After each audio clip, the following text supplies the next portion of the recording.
O nosso próximo palestrante já está em sintonia aqui com este espaço e, dentro de instantes, estaremos assistindo à palestra intitulada O processo de negociação entre hospitais e seguradoras na Alemanha. Por gentileza, se algum dos participantes não tiver o domínio da língua inglesa, nós temos os fones de tradução e esse é o momento. Para falar sobre o tema desta palestra, o nosso convidado é o Dr. Hubertus Rosary. E para estar aqui ao lado da doutora Marta nesta importante apresentação, eu convido o doutor Ernesto Nogueira, da Value Connected, ele que está sempre aqui nos apoiando, graças à sua larga e rica experiência internacional, e estará dando um suporte durante esta apresentação. Doutor Ernesto, por favor, fica aqui no palco, ao lado da nossa chairwoman.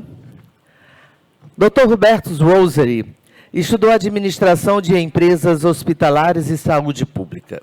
Tem mais de 30 anos de experiência em assuntos de reembolso na Europa e foi fundador e CEO da agência de consultoria AIM, no período de 2007 a 2016. Conduziu vários relatórios de avaliação de tecnologia em saúde, ATS, e projetos de pesquisa de reembolso por toda a Europa. É autor de várias publicações e contribuiu com uma ampla gama de apresentações em congressos internacionais. Para a saudação ao nosso palestrante convidado, com a palavra a senhora Chairwoman, doutora Marta Oliveira. Ele já está no link, gente? Vamos botar ele? Enquanto isso, eu vou passar para o Ernesto. E aí o Ernesto pode ir apresentando aí para a gente.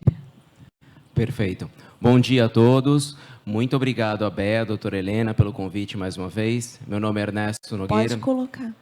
Eu sou fundador da Value Connected e da Genex AI. É um prazer estar aqui novamente.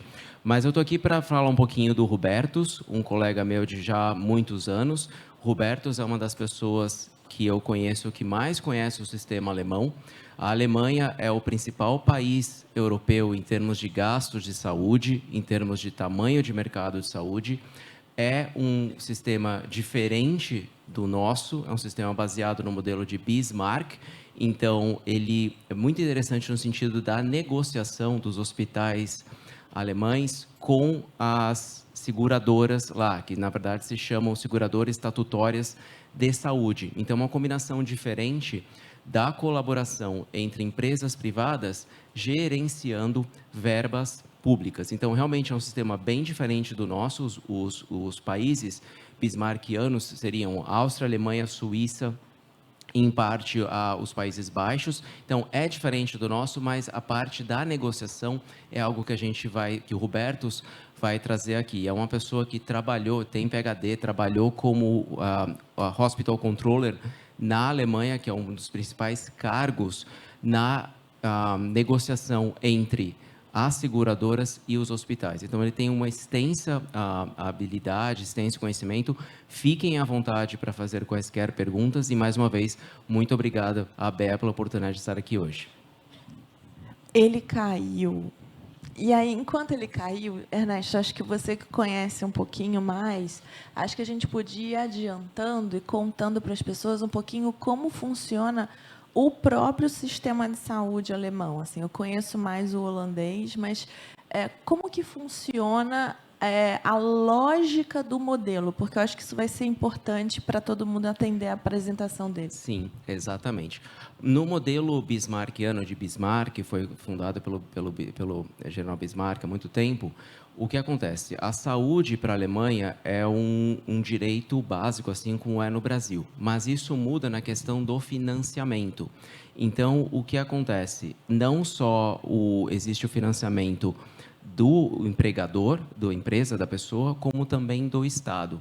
É muito difícil, e até em termos legais, na Alemanha, você ter o que se chama pagamento do próprio bolso, out of pocket. Para isso acontecer na Alemanha, você precisa mandar um formulário chamado IGEL, que basicamente você pede autorização para utilizar aquela tecnologia. O que é muito interessante, a Value Connect é uma empresa de consultoria, há muito tempo trabalha na Alemanha. Eu lembro de 2016, nós fizemos o nosso primeiro projeto na Alemanha de tecnologia médica digital. E como a saúde é um item muito básico na Alemanha, dentro do livro da Alemanha, tem um livro o livro social, o capítulo 5 é sobre saúde. Falava que a entrega de saúde precisa ter um contato físico entre um profissional de saúde e o paciente.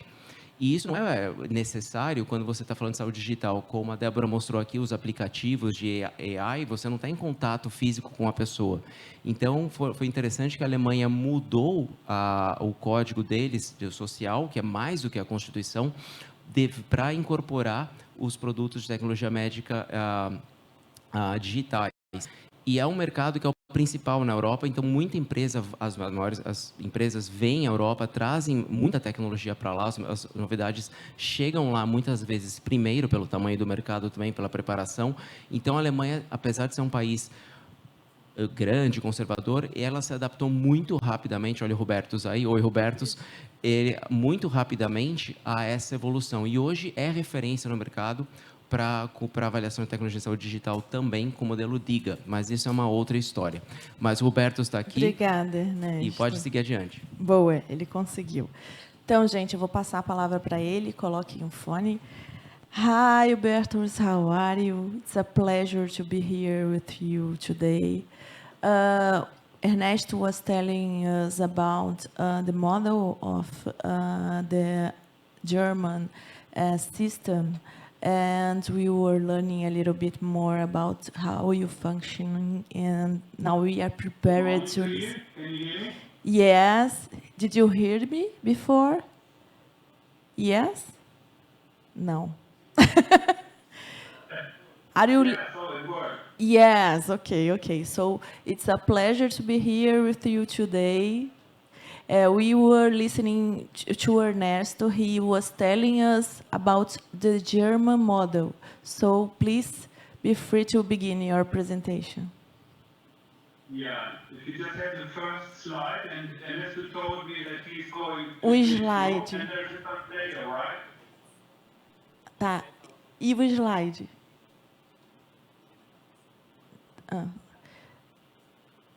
A gente fala português, então, eu e o Ernesto.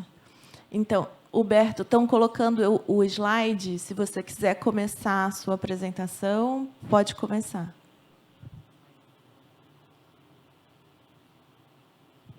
Ele vai esperar o slide, gente. Okay. Isso. Pode compartilhar daqui mesmo. Perfeito. I can try. Sorry for the inconvenience.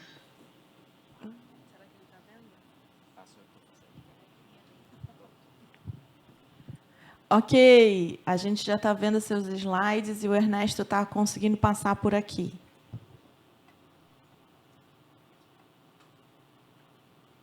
Okay, wonderful.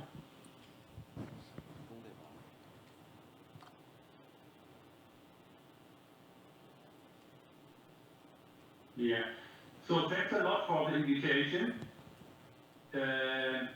I'm going to translate it to Portuguese. A gente tem tradução simultânea aqui. Fica tranquilo que as pessoas já estão te ouvindo.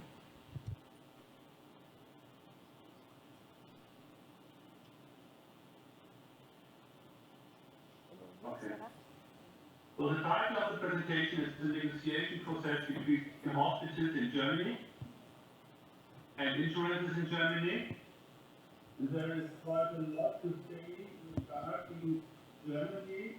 And the next slide is entitled The German Landscape. Do you have that?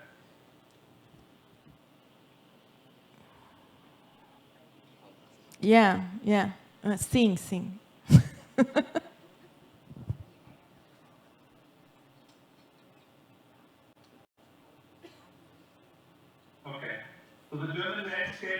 Então, na Alemanha, na realidade, nós temos mais ou menos 83 milhões de habitantes atualmente, que é um mercado muito grande, o maior na Europa também o maior mercado para equipamentos médicos na Europa, né?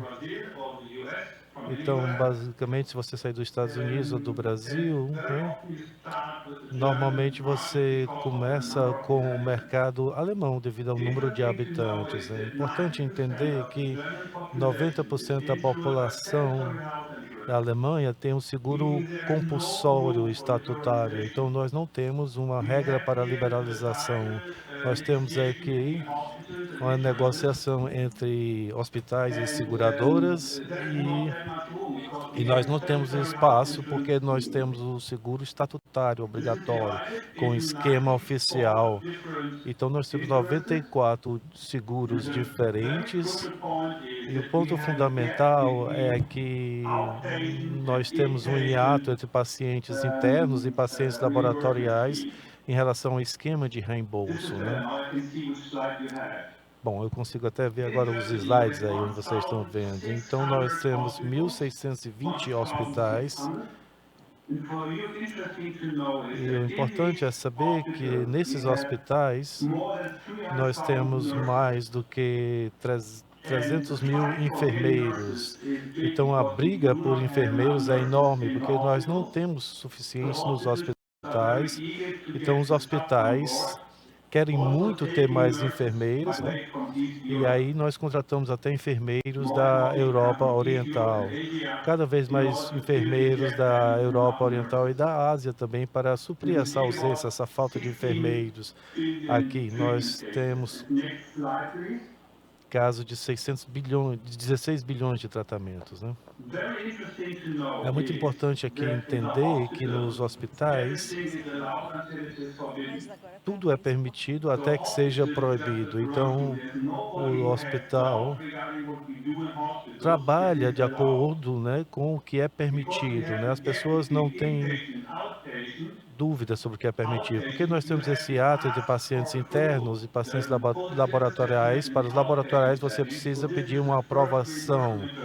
Então, primeiro, dificuldade com os pacientes laboratoriais. É mais difícil, né, ter esse reembolso do que os pacientes internos. É por isso que muitos dos dispositivos médicos, né, começam, né, com essa questão de ter disponibilizado já dentro do hospital. Próximo slide, por gentileza.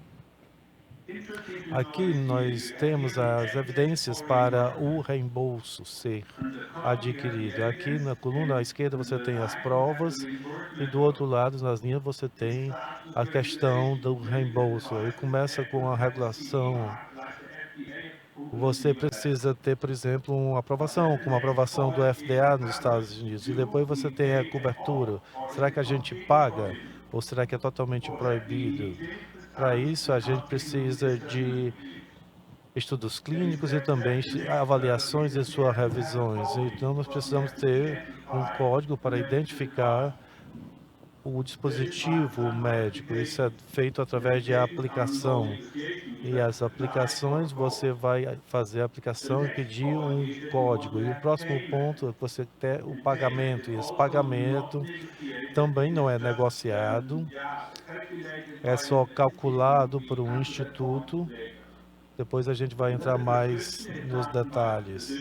E aí a prescrição é feita pelo médico, você tem que convencer o médico e, obviamente, o paciente que pode ou não aceitar o dispositivo médico. Aqui você tem uma caixinha para você ticar. Quanto mais a gente for para a direita, quanto mais a gente vai poder trabalhar com publicações e com diretrizes.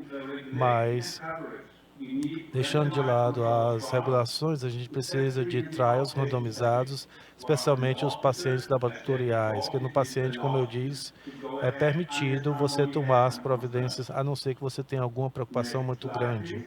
Próximo slide. Então, em relação agora ao pagamento, da cobertura para o pagamento, à esquerda, aqui nós temos o primeiro slide, onde nós falamos sobre a liberalização das negociações. O que é que a gente pode fazer através da negociação? Aqui, no ambiente dos pacientes internos, nós temos uma taxa já fixa, significa que um paciente que dá entrada no hospital até a alta Durante toda essa estadia no hospital, o hospital recebe uma quantia fixa. Mas aí nós temos o mas ou e se nós tivermos dispositivos que são muito caros, nós temos então uma oportunidade para fazer uma negociação para receber um pagamento extra, adicional, em cima daquela taxa fixa. Nós temos essa abreviação aqui NUB, foi muito comum e muito conhecido, né, tentar receber mais dinheiro por equipamentos, dispositivos mais caros, por exemplo, sistemas de estimulação. Né? O ZE também é o NUB estabelecido. Então, você pode ver aqui os exemplos e as expressões no slide. Eu não vou entrar em mais detalhes do caso a caso. Aqui do lado direito, nós temos, na realidade, uma questão bastante específica. Aqui você tem o rosa, que é o EBM, e o verde, que é o GOA. O rosa é um logo para o esquema estatutório de seguro. 90% da população alemã, de fato, é coberta por esse seguro compulsório, estatutário, obrigatório. Então, é assim que funciona. E o GOA para o privado, que é mais ou menos 10% da população alemã, que pode escolher o seu próprio seguro de saúde através de uma seguradora privada. À direita, nós temos aqui os pacientes laboratoriais e à esquerda nós temos uma tarifa diferente para todos os cidadãos na Alemanha. Mesma taxa de Hamburgo até Munique.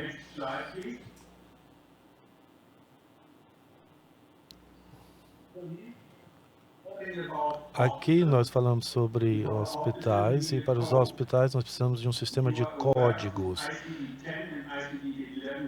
Você tem esses códigos ICD-10 com a identificação da doença, que são os diagnósticos. O paciente chega ao hospital e ele tem uma doença principal, que é a ICD-10.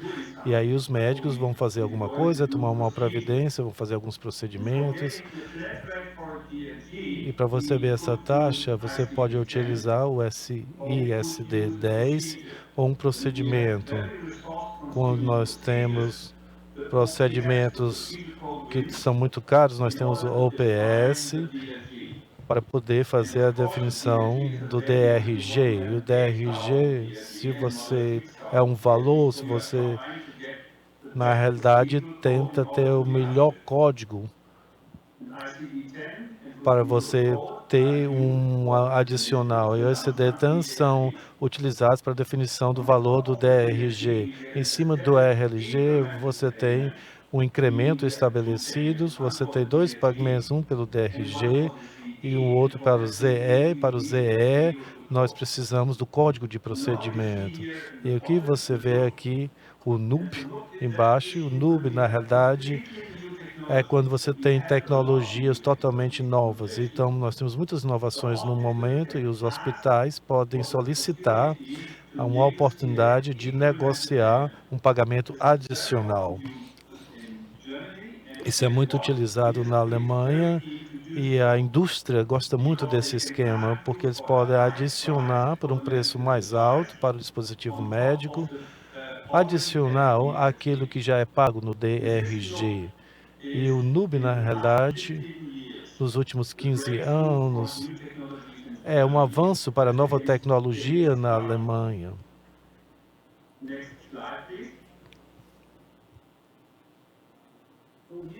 Então, aqui você vê uma estrutura de um pagamento da RG. Não estou falando sobre negociação, estou falando sobre a parte econômica mesmo. Você tem uma linha aí pontilhada no meio e à esquerda e à direita você tem os dias, mais ou menos dias. Quando o paciente está aqui na zona intermediária, é o mesmo valor de dinheiro. Aqui, 5.000 e alguma coisa de euros. A preocupação agora é que o paciente sai do hospital e aqui mostramos menos de 4 dias. Significa que o hospital recebe um valor bem menor para o mesmo paciente, né? e que os seguros estão tentando argumentar que os pacientes podem ser tratados em menos dias para poder economizar dinheiro. Então, é um debate, não é uma negociação, é um debate exposto se o paciente pode ou não receber alta mais cedo. Aqui é um sistema para os pacientes internos que nós tivemos até o momento, né? Está ficando cada vez mais dramático porque nós temos muitas tecnologias que são muito próximas, né, pela quantidade mínima de dias de estadia de internamento no hospital, que tem a abreviação LOS.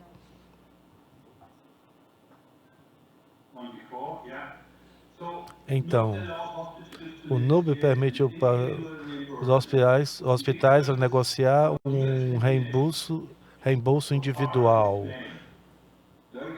Então, é muito importante para a indústria farmacêutica e para os dispositivos médicos. É uma vez por ano e é renovado também todo ano. Significa que os hospitais e os seguros, na verdade, os hospitais têm que solicitar. Se os hospitais, por exemplo, em Munique não solicitar um dispositivo para neuroestimulação, eles não podem negociar. Se eles fizerem, na realidade, se a tecnologia for colocada, o hospital pode negociar no ano seguinte um pagamento adicional. Esse pagamento pode ser diferente em Munique em relação a Hamburgo. Os dispositivos mais comuns são os stands com periféricos, com vasos periféricos. Nós temos mais de 500 hospitais que já solicitaram. Você imagina, aqui na Alemanha nós temos 500 hospitais que estão negociando essa tecnologia específica com as companhias de seguro, o que significa que é um grande problema, né? Um grande programa. E a indústria está tentando dar apoio a isso, porque eles querem, na realidade, ter uma compensação, uma remuneração maior pela tecnologia que está sendo oferecida.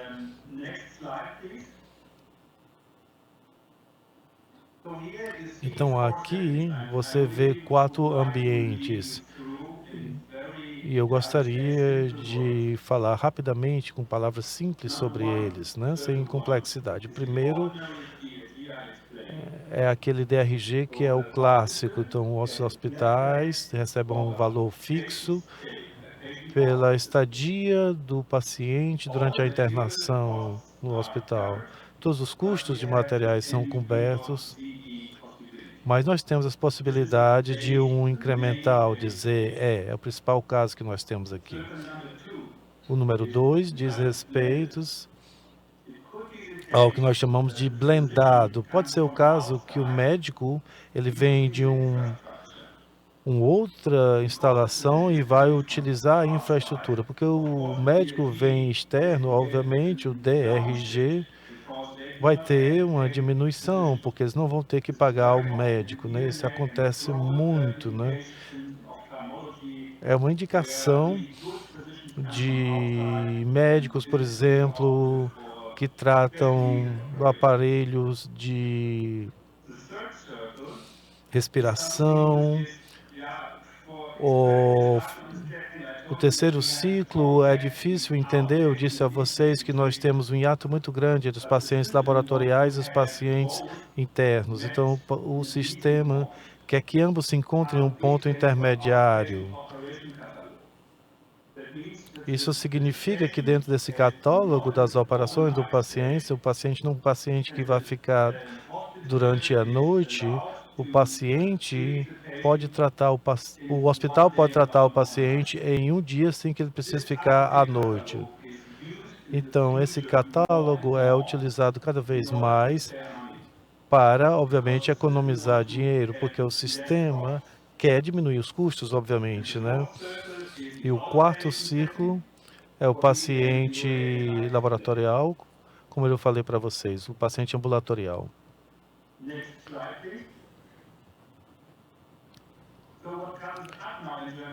Agora, na Alemanha, Vocês estão no Brasil, eu estou aqui na Alemanha, e aqui na Alemanha todo mundo está discutindo esse tópico aqui. À esquerda, nós temos os DRG híbridos, são um sistema totalmente novo, em que de ambos os lados, pacientes internos e ambulatoriais podem fazer o tratamento. E nós temos a AOP, como eu já mostrei para vocês, que é esse catálogo para os pacientes que não ficam uma noite, são dispensados no mesmo dia. Isso aqui também é interessante para vocês, como associação de enfermeiros há 3 anos. O sistema nos diz o seguinte, que para os serviços de enfermagem, o serviço é pago por diária. Aqui em verde, a linha verde, você vê essa marcação. Então, eles retiraram todos os custos de enfermagem para fora dos serviços hospitalares, fazendo com que o restante fosse pago pelo sistema DRG. Então, nós temos 2 questões aqui. A primeira delas é que os hospitais, quanto mais tempo tiver o paciente lá, mais ele vai receber para o tratamento com base nas enfermeiras, nos enfermeiros, mas nós temos lá uma linha entre 2 e 5 dias. Então, nós não temos aqui espaço para uma economia. O hospital recebe o mesmo valor, independentemente de o paciente ficar internado 2 ou 5 dias. A exceção para os serviços de enfermagem. Então, é uma nova forma, digamos assim, de economizar. Nós temos menos espaço para economizar porque o serviço de enfermagem é pago através de diárias, que não nos dá um incentivo para dar alta do paciente mais precocemente, porque o hospital é pago por dia, à exceção dos serviços de enfermagem. Eu disse a você que nós temos agora o DRG híbrido, que é um instrumento político, e eu falei também sobre o NUB, para que seja pago um valor adicional em cima do DRG. O debate agora, na atualidade, é que nós perdemos, então, a oportunidade de negociar uma compensação incremental para as novas tecnologias que estão surgindo. Isso é muito crítico, porque a indústria diz o seguinte, bem, veja, a gente precisa dar uma compensação para os nossos dispositivos mais caros, às vezes mais de 20 mil euros dentro do DRG híbrido, sem uma oportunidade para negociar. E o título da apresentação é a negociação entre hospitais e seguradoras na Alemanha. E a gente acaba perdendo essa possibilidade. Temos menos possibilidade de fazer uma negociação. Então, nós temos aqui 3 desafios principais. Nós temos a reforma do sistema hospitalar. Todo o orçamento dos hospitais é pago pelo esquema DRG hoje em dia, quase todo. A partir de 2027, 60% do orçamento hospitalar será pago pelos serviços de manutenção, não por paciente, mas pela infraestrutura. E isso vai dar uma mudança enorme no ambiente de distribuição hospitalar, porque nós vamos ter cada vez mais centros de excelência que vão solicitar esse esquema de custos de manutenção, que eles vão receber o dinheiro e oferecer os serviços, independentemente de se tiverem ou não a oportunidade de oferecer os serviços. Então, os hospitais estão pensando, como é que eu vou conseguir tirar muito desses 60% para a minha infraestrutura hospitalar? Quando eles fizerem, eles também vão tentar economizar em cima dos médicos e dos enfermeiros, porque terão que garantir padrões de qualidade.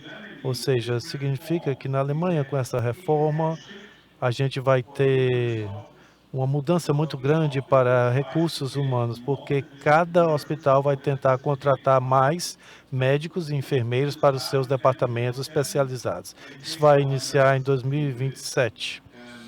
E a gente está muito nervoso sobre isso, porque a gente não sabe como a infraestrutura hospitalar irá se comportar. Se a gente vai ter mais hospitais universitários, mais hospitais especializados, mais hospitais, enfim. regionais ou especializadas, por exemplo, em rim.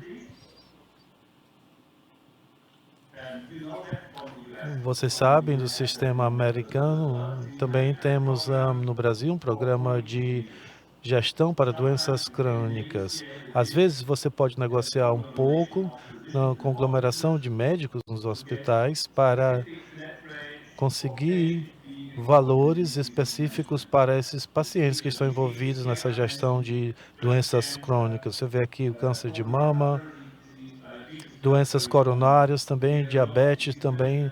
Temos muitos programas de gestões de doença, onde você não é pago pelo serviço, mas é pago pelo paciente, né, com uma taxa fixa por paciente. Esse tipo de gestão, um programa negociável, porque você precisa convencer os provedores a entrar nesse programa, né?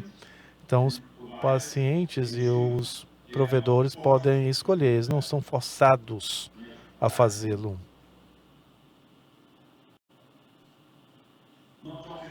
Agora, falando sobre as doenças crônicas, nós temos programas integrados de cuidado. Essa é uma questão muito especial aqui na Alemanha. Eu disse que existe um hiato muito grande entre os pacientes internos, pacientes ambulatoriais, que existe uma competição entre os médicos dos serviços ambulatoriais e os médicos internos.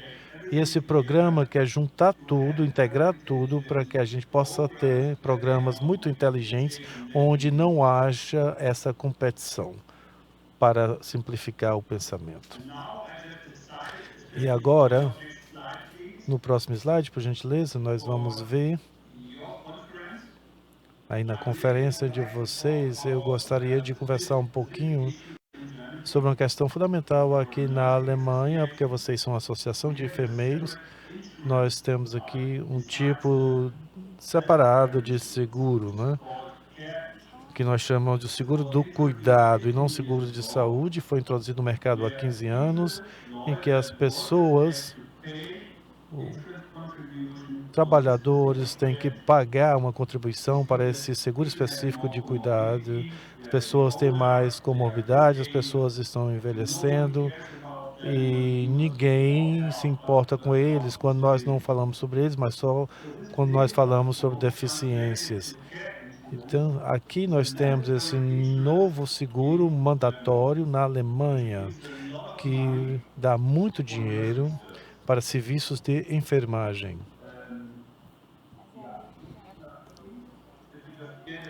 No próximo slide, para que vocês possam ter uma visão geral.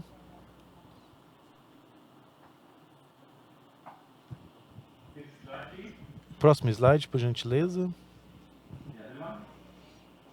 Então aqui você vê aqui novamente 4 círculos. Então nesses 4 círculos, no número 1 é o daycare, que é o diário. Então, para esse serviço de enfermagem diário, há um pagamento entre 700 e 2.000 euros por dia, dependendo da severidade, da gravidade da deficiência. Imagine uma pessoa idosa que precisa desse cuidado diário, não só à noite, mas em casa também, durante o dia. Então, é um dinheiro que vai ser gasto para essa pessoa específica com a sua deficiência. O segundo é o cuidado de curto prazo, né? Curto prazo, por exemplo, quando você tem uma filha, um filho, você pode, ao invés de você pode colocar um instituto para tomar de conta do seu pai, da sua mãe durante as férias, por exemplo, esse pagamento de mais ou menos 1.850 euros por ano, né? Nós temos o terceiro, que é o cuidado residencial, que é pago entre 800 e 2.300 euros por mês. Ou seja, você vai pagar por esse seguro residencial para a pessoa idosa ou deficiente que vai morar em um instituto e não mais na sua própria casa. Nós temos agora o cuidado doméstico. As pessoas vão dizer, bom, eu vou ficar com a minha mãe em casa e por isso eu vou receber também um valor entre 760 e 2.200 euros por mês por isso. Nós temos um programa de enfermagem que nós consideramos que é muito interessante para ajudar as pessoas a ajudar outras pessoas na Alemanha. É um seguro que eu pensei que seria interessante para vocês aqui, né, independentemente da minha apresentação e do título da minha apresentação, para a conferência de vocês, que é somente de enfermeiros. Nós temos também outra lista de ajudas médicas aqui, que são trabalhadas aqui como, por exemplo, um exemplo de uma bomba de infusão. Então, você não pode negociar, o sistema já tem um preço fixo, você pode solicitar por uma ajuda médica, estar nessa lista. Se você estiver nessa lista, você pode então cobrar o valor que você queira, a não ser que já esteja estabelecido. É muito regulamentado e a mesma regra para toda a Alemanha. E a indústria, na realidade, quer fazer parte dessa lista, porque a partir daí os médicos vão ter mais facilidade para apresentar as suas receitas. Eu acho que é interessante também, porque é uma regra federal e fixa. Chego agora ao meu resumo, caminhando para o final.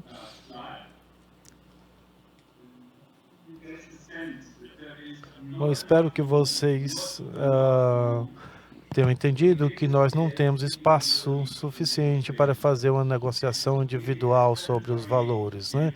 É algo que é compulsório, é estatutório, é um sistema em que você precisa trabalhar dentro das condições que você recebe do sistema. E expliquei para vocês, né, o NUB, né, você pode negociar um valor adicional para os pacientes internos, está cada vez menos sendo trabalhado devido à reforma hospitalar que nós vamos ter em 2027, porque o orçamento de 60% vai ser pago não pelo DRG, mas por manutenção da infraestrutura hospitalar. Aquilo também que nós aprendemos, também como mensagem final, que é a importância da estadia. Vocês lembram daquele gráfico com DRG, né, onde você tem uma estadia abaixo do que nós consideramos a média? Está sendo cada vez mais utilizado pelos seguros, né, numa argumentação se o paciente vai ou não ficar no hospital por mais dias do que aquilo que o seguro, na realidade, pagaria. Terceiro lugar, é uma oportunidade para uma negociação de taxas adicionais, cada vez com menos significância. Nós temos as questões dos híbridos em relação aos pacientes internos e os pacientes ambulatoriais. Também nós temos o quarto ponto, né, que nós temos essa questão dos 60% que vai ser retirado e vai ser colocado só como manutenção. Então, não vejo que nós temos muito espaço para negociação da Alemanha, em que os provedores tinham oportunidade para receber mais dinheiro em relação aos seus concorrentes, né? Muito obrigado pela atenção. É um cenário bastante específico, né? Um título muito específico dessa minha apresentação sobre a Alemanha. Aqui no nosso país nós temos as regras, né, que são dadas, né, que são impostas, né? Não tem muito espaço para negociação, não tem muito que a gente possa fazer para otimizar o sistema, porque é estatal e é dado por eles. Muito, muito obrigado, Bertus. Acho que... Eu passo de volta ao Ernesto, agradeço o público. Se tiverem perguntas, por favor, fiquem à vontade. Bertus, a gente consegue colocar a imagem dele aqui, gente? Muito, muito obrigada. A gente vai fazer aqui alguns comentários. Vou ver se tem uma pergunta para te fazer. Mas, gente, assim, eu, pelo menos, acho incrível a gente ter a oportunidade de olhar para fora o tempo inteiro, né?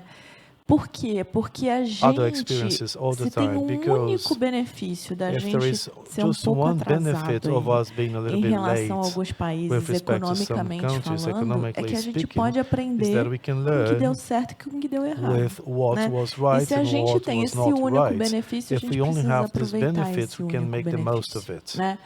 E aí a gente olhar So e looking at aprender e não these tentar external reinventar a examples and not roda, trying eu to acho reinvent the muito, wheel, muito I believe it importante. is E very, eu aprendi very key. demais com And I você learned a hoje, lot with Bertus. you E aí today. eu vou fazer aqui um resumo muito And I will resumido para a try to gente abrir para summarize a uma little bit pergunta. so we can open Tá? just Então for lá one eles têm question. 1.600 So they hospitais have aqui no Brasil, a gente 1,600 tem hospitals. 6.000, In sendo Brazil, we have 3.500 exclusivos 6,000, da saúde suplementar. 3,500 are only Se a for gente the pensar em supplementary dimensões, system. If we think eles on têm até mais dimensions, do they que a have more gente. than we Né? do. Tem uma diferença Comparatively, importante, there né, is a da não huge negociação difference de of the preços, então tem um non-negotiation of instituto, né, que de alguma price. There forma is olha some para isso. institutes that look at it.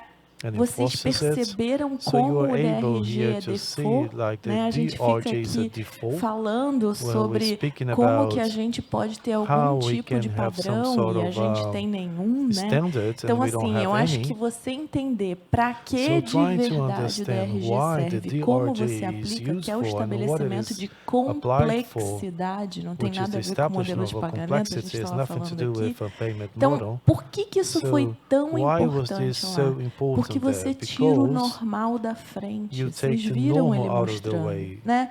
as Eu he showed planifico us. essas I pessoas. O plan these normal, people, que é o the grosso normal, das which is the pessoas, gross eu of the tiro da people, I frente. take them E away. eu vou olhar quem está And abaixo ou quem está I acima will desse see normal who em is nível de under, who is complexidade. over Então, this normality with olha que respect to the incrível, né, gente? complexity. Parece tão simples, It né? seems A so gente podia simple. já estar bem We could have adiantado. been E much vocês more viram que tem ahead uma of time here. codificação And para you've seen there is some enfermagem, né? coding Então, for acho que já nursing as tem well. aí.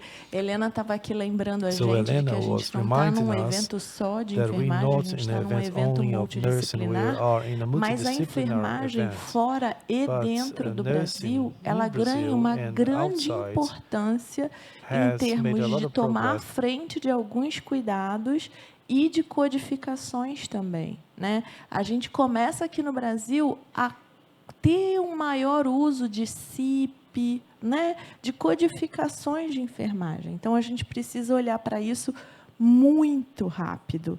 E aí, obviamente, tem aí o meu viés, né? Mas quando ele fala do Care Insurance, que seria um seguro de cuidado, vamos pensar assim aqui no Brasil, e ele traz já o quanto eles estão adiantados, se a gente olhar para long-term care, né, para esses cuidados de longa duração, a gente tem 0 aqui no Brasil. E não existe cuidado ao idoso que não seja pela enfermagem. Não existe, gente.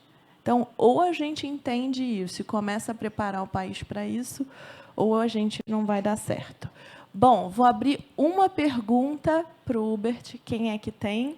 Senão a gente passa aqui para o Ernesto. Tem, Helena? Quer usar o meu? Toma aqui. Tem alguém já inscrito? Tem uma mãozinha ali, ó. Alguém leva lá? Vê se tem um microfone na sua mesa. Só bem rápido. Humberto, eu quero lhe agradecer essa oportunidade de estar aqui com a gente. É de grande valia. E o que eu achei mais interessante é que tudo com o DRG, você falou da negociação para a manutenção da estrutura hospitalar. Tem muita gente, quando faz negociações aqui no Brasil, não leva em conta isso. Eles pedem índice para reajustes anuais e a gente tem que pedir a eles qual foi a benfeitoria que eles fizeram durante o ano, o que é que foi que acrescentou, o que é que perdeu. Então, isso é uma coisa, né, Marta? Eu não sei se você sabe, você está com a nossa chairwoman, que é a doutora Marta Oliveira, ela foi presidente da nossa agência nacional aqui de suplementar, a ANS, e é de grande valia. E hoje ela é CEO de um programa Laços, que é um programa alemão ou holandês de cuidados de idosos, tá? Que está hoje tanto na saúde pública como na privada. E foi dia assim, casou, foi a casa e o botão, ela com você, porque é a mesma fala. Mas eu achei muito importante você também falar sobre DRG. Já mandei até o vídeo aqui para a Tânia Grilo, lá de BH, que é a pessoa que trouxe dos Estados Unidos o DRG para o Brasil, da importância na Alemanha, porque o método dela foi mais o americano, né? A gente sabe que todo país, todo continente é diferente. Aqui, no Brasil, por exemplo, parto é 48 horas. Lá, no Reino Unido, é 24 horas. Mas também você cuida 21 dias da parturiente em casa depois. Então, temos sistemas diferentes no mundo todo. Eles adaptaram para o Brasil e trouxeram. Mas a sua visão aqui, né, Marta, foi muito rica e eu só tenho a agradecer. E você deveria ter vindo pessoalmente, viu? Da próxima vez, você vem pessoalmente, em setembro. Tá bom? Eu quero ver como ele traduziu casa e botão. Muito obrigado Depois pelo eu vou convite. perguntar para a tradutora como que ela fez. Obrigado, Vamos lá, a gente tem uma pergunta lá. Pode de fazer. José de Alencar. Bom dia a todos, bom dia, doutor Humberto. A gente está muito agradecido pela oportunidade de conhecer um sistema diferente e muito divergente do nosso sistema, onde a gente tem uma certa liberdade a mais para negociação. Ele frisa muito fortemente que o hospital é muito limitado na negociação, principalmente para inovações tecnológicas. E, por outro lado, a gente enxerga que foca no mais importante e prioriza certos setores da saúde que nos faz pensar que o nosso modelo talvez esteja equivocado.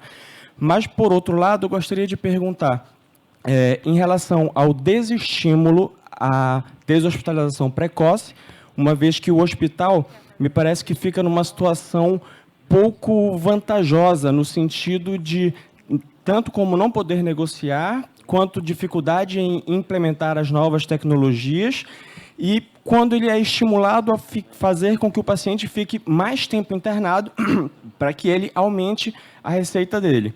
Então, considerando essa baixa vantajosidade para o hospital, para o prestador de serviço, é que vem a minha pergunta.